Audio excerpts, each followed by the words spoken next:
Telegram nu știu ce.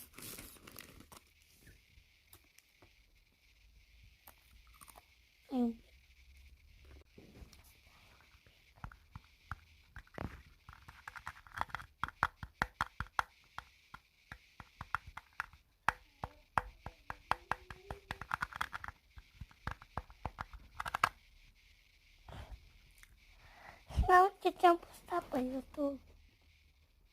Am postat pe telefon.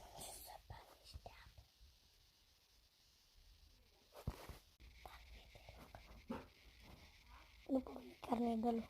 Stai un pic. Auzi, adu și mie apă.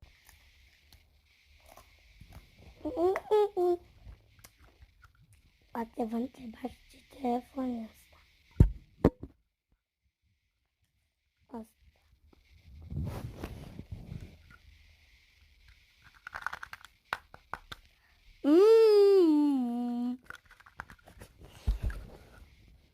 Este din Lego.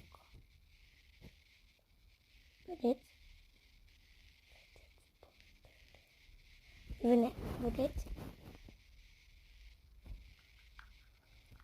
Trebuie să dezinstalez aplicația verde. Vezi, am dezinstalat. Stai să pun gunoi toate aplicațiile. Stai să pun, unde era gunoiul?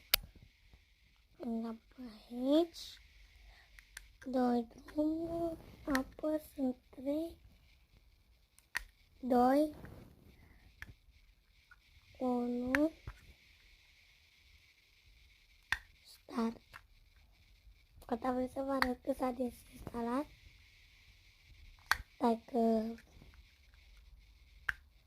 prinsese ceva. Bun, și l-am dezinstalat. Vreau să vă arăt. Stați un pic să fac. Și l-am dezinstalat pe toate. Acum le pun la loc. 3, 2, 1, instalez. S-au stat. Stai. Așa era puse? Așa. Parcă. Da, așa. Mă, deja 2 minute.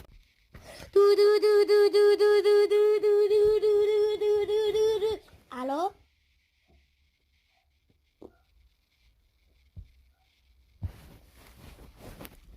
Stai un pic să-mi iau telefonul. Că ăla ar fi mai... Gata, așa este mai bun.